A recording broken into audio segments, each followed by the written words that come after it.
Se você fez saída fiscal para o Paraguai ou está pensando em fazer, esse vídeo é para você. Nos últimos tempos, o CARF, que é o Tribunal Administrativo que cuida de matérias de imposto de renda, está derrubando saídas fiscais para o Paraguai. Não porque houve um erro no formulário ou por um erro de entrega de declaração de saída fiscal ou porque houve perda do prazo da entrega de saída. Na verdade, aconteceu foi porque o contribuinte não conseguiu provar que realmente ele saiu do Brasil. E tem um conceito que está aparecendo em todas essas novas decisões. Substância. Fica até o final que eu vou te explicar o que é que isso significa. Mostrar o caso real que aconteceu no CARF, o que o CARF julgou. Meu nome é Yuri Pontes Vieira, sou advogado tributarista internacional e meu trabalho é assessorar brasileiros que vivem fora do Brasil ou que planejam sair. Bom, esse tema já chegou várias vezes aqui no escritório, tá ok? Por isso que eu decidi fazer esse vídeo, porque há muita coisa sendo dita de forma talvez um pouco incompleta sobre essa questão de saída fiscal para o Paraguai. E, incompleto nesse caso, essa questão pode te custar caro. Só para você ter ideia.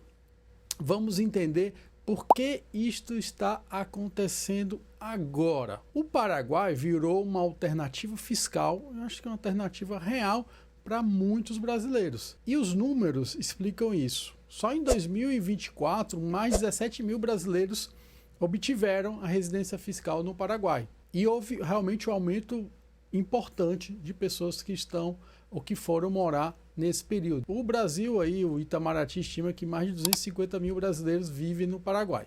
Mas quando você acumula esses fluxos ao longo dos anos, pode-se observar aí a chegada de mais 43 mil brasileiros, 43 mil pedidos de saída fiscal com destino no Paraguai. Mas por que as pessoas estão indo para o Paraguai? Principalmente é uma questão tributária.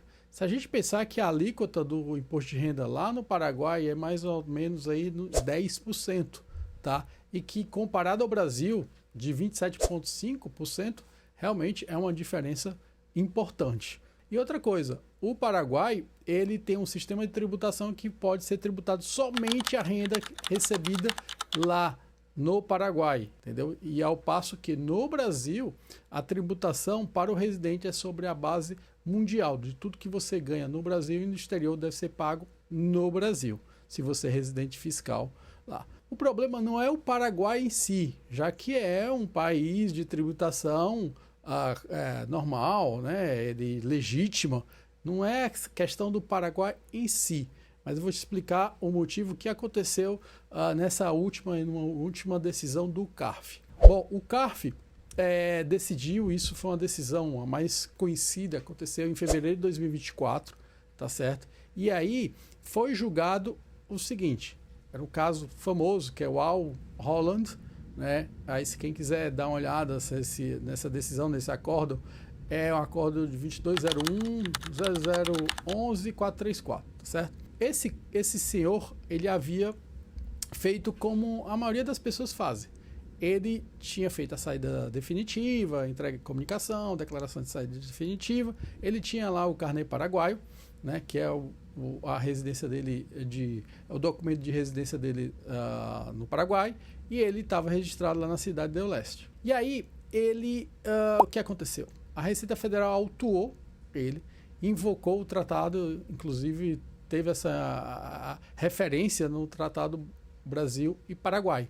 E aí, o que o CARF analisou? Primeiro, foi analisado o conjunto de provas. Então, foi mapeado a realidade do contribuinte. Ele tinha domicílio eleitoral ativo no Brasil, ele tinha contas bancárias em funcionamento, os imóveis ele tinha adquirido no Brasil, em território nacional. Eu acho que tem que ter realmente muito cuidado na análise dessa decisão, porque pode acontecer de que o contribuinte ele tenha a principal fonte de renda no Brasil. Mas o que foi analisado aí foi o conjunto de provas que foram juntadas nesse processo. E foi um ponto interessante que foi analisada a cláusula que chama tiebreaker, ou seja, cláusula de desempate.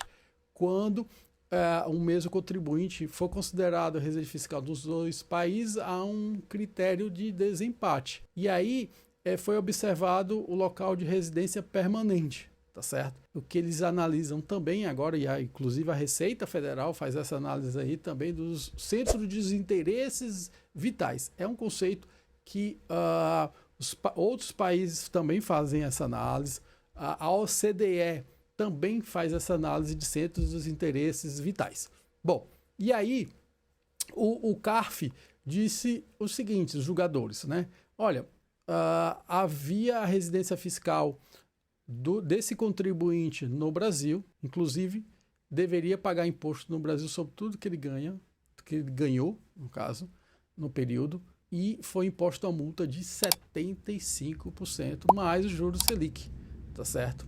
Então, é importante observar porque tem outras decisões também e, inclusive, tem uma outra decisão que houve uma autuação de mais de 3 milhões usando a mesma lógica, tá certo?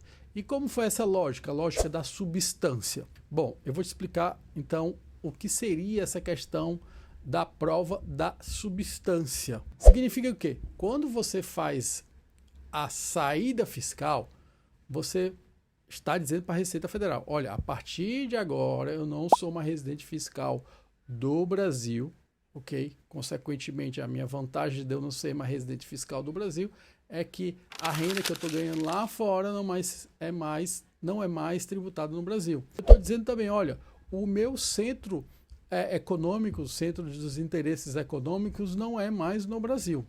É isso que significa também para a Receita Federal. E aí a Receita Federal foi fazer uma verificação se o centro de interesses econômicos desse contribuinte, não era mais no Brasil. E infelizmente ele verificou que, por meio da análise dos documentos, da situação de fato, ele era ainda o centro de interesses econômicos, ou seja, o negócio dele ainda estava aqui no Brasil, as contas bancárias, para os julgadores, sim, o centro de interesses econômicos dele do Brasil ainda era aqui, e mesmo que ele tinha feito a sua saída fiscal. E aí foi então que houve essa tributação. E do lado do Paraguai também houve uma análise dessa prova de substância, saber se ele realmente tinha residência efetiva e contínua no país, tá certo? Então ele foi buscar, né, o contribuinte trouxe documentações, né, dele mesmo para saber se tinha movimentação econômica lá, se tinha contas bancárias. Então ele, no caso, ele tinha o CPF dele regularizado, né, o equivalente ao CPF lá no Paraguai. Ele tinha contrato de renda gerado no Paraguai. O que o Paraguai analisa? O Paraguai analisa a mesma coisa.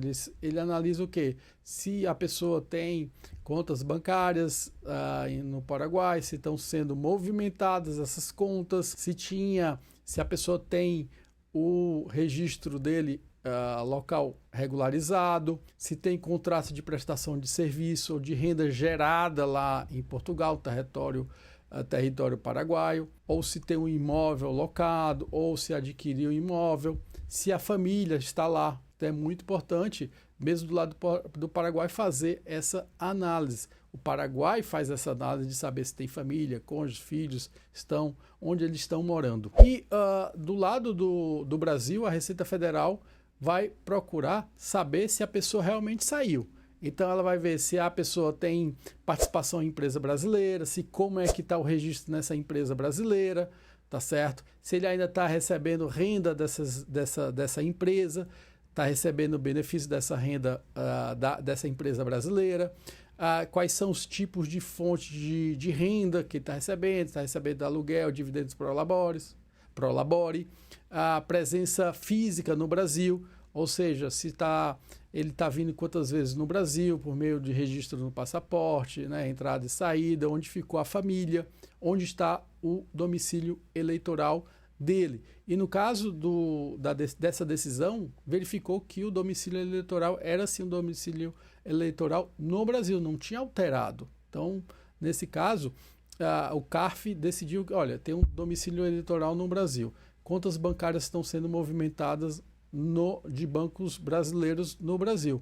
Então, foi analisado o quê? Não foi só analisado um ponto, foi analisado o conjunto da prova, o conjunto da obra, conjunto dos fatos da situação do contribuinte brasileiro. Então, é muito importante você, antes de fazer qualquer saída fiscal, já que nós estamos bem próximos, né? O Brasil faz fronteira com o Paraguai, é importante você fazer uma análise prévia antes de sair do Brasil, verificar quais são as fontes suas de pagamento, saber se realmente você vai morar fisicamente, se sua família vai ficar no Brasil ou vai para o Paraguai, onde está a sua fonte de renda principal, tá certo? Mas eu vou te explicar também alguns erros comuns aí que normalmente a gente pode observar. Esse erro é de confundir, por exemplo, carnê com a saída fiscal. Existe o carnê paraguaio, que é um documento de residência migratória, tá? Ele é necessário lá no Paraguai, mas ele não resolve a questão tributária brasileira sozinha, tá certo? Então são dois processos distintos, então você precisa primeiro fazer a sua regularização no Brasil e, lógico, pensar na regularização no Paraguai também. O segundo tipo de erro é fazer a saída fiscal, mas manter a empresa no Brasil funcionando normalmente. Então, se você continua assinando contratos, se a sua empresa, por exemplo, ainda está no Simples Nacional, que você nem poderia, porque você sendo não residente fiscal do Brasil, se você tiver uma empresa do Simples Nacional, você vai ter que sair do regime do Simples Nacional, o lucro presumido do lucro real, por exemplo. Se você ainda presta serviço com empresas brasileiras, se a Receita reconhecer que há um vínculo econômico importante, essas provas elas vão pesar no sentido de que você pode ser considerado como não residente fiscal do Paraguai e ainda continuar como residente fiscal do Brasil. Terceiro tipo de erro que a gente vê e que eu recomendo prestar atenção: voltar ao Brasil com frequência ou ficar aqui ficar durante longos períodos, tá certo? Lógico, eu sei que a vida prática tem suas necessidades, né? Você precisa, se você for pelo menos uma pessoa que vai visitar a família, você vem de vez em quando. Mas se você volta de 15 em 15 dias, sua família está no Brasil, você tem esses registros no seu passaporte que está vindo quase toda semana ou quase todo mês, isso é rastreável, tá certo? A Receita Federal pode pedir um ofício para a Polícia Federal e lá ela vai ter o conhecimento de quantos dias você entrou, quantos dias você ficou fora do Brasil. Além do fato que a Receita Federal ela pode também ter acesso aos cartões, seus cartões, né, de contas bancárias. Então, se observar que você está aqui no Brasil e foi para um restaurante, usou cartão de crédito, pode ser que a Receita Federal use isso como prova, dizendo que você é residente fiscal do Brasil. Quarto tipo de erro: acreditar que o Tratado Brasil-Paraguai é tipo um escudo automático, né? No caso desse Al Holland, ele achava que, olha, segundo a Convenção entre Brasil e Paraguai, não seria considerado como residente fiscal mais do Brasil. Não, na verdade, ele tem um caráter a Convenção ela visa evitar bitributação, mas ela faz também esse critério de saber, olha, o critério de desempate, mas a Convenção em si não é um elemento que pode tirar qualquer possibilidade da Receita Federal de tributar o brasileiro ou o residente fiscal do Brasil ou aquela pessoa que pretende sair fiscalmente do Brasil. Então, muita atenção nesse ponto, achar que a Convenção Fiscal vai te livrar de todos os problemas, no caso, os problemas fiscais. O tipo de erro comum é não fazer uma análise prévia e fazer tipo um checklist do que você precisa fazer, não somente questão formal de entrega de documentação, de saída fiscal, documentação, de somente, né, lembrar que você além de fazer a declaração de saída fiscal e a comunicação de saída fiscal, você tem que pensar também de que se a sua realidade vai ser realmente no Paraguai, porque é o seguinte: se você achar que saiu fiscalmente e a Receita achar que não, e você não tiver prova do contrário, lembrar que você pode ser autuado em 75% do valor do imposto que você deveria ter pago no Brasil, além da possibilidade de dobrar essa multa para 150%. Resumindo, você pode fazer a sua saída fiscal para o Paraguai, tá certo? É uma saída, pode ser uma saída para o exterior de maneira legítima. Nós temos essa convenção entre o Brasil e o Paraguai, é uma convenção fiscal válida, mas, antes de tudo, pense em ajustar a sua vida, tá certo? Conciliar, conjugar a sua realidade de seus negócios, a realidade física, levar a sua família também para morar no exterior, nem que não seja para morar no Paraguai, mas pelo menos não pode mais morar no Brasil. Ou seja, são conjunto de elementos, conjunto de provas que você deve ter e pensar antes de sair do Brasil para que você faça uma saída fiscal segura. Bom, se você gostou desse vídeo, você pode compartilhar, dá o like. A gente tem outros vídeos aí sobre saída fiscal e planejamento tributário internacional. Eu vou deixar o link do meu contato, se caso você tenha dúvida a algum ponto desse vídeo, manda para a gente a sua dúvida, a sua pergunta, tá ok? Obrigado, até a próxima.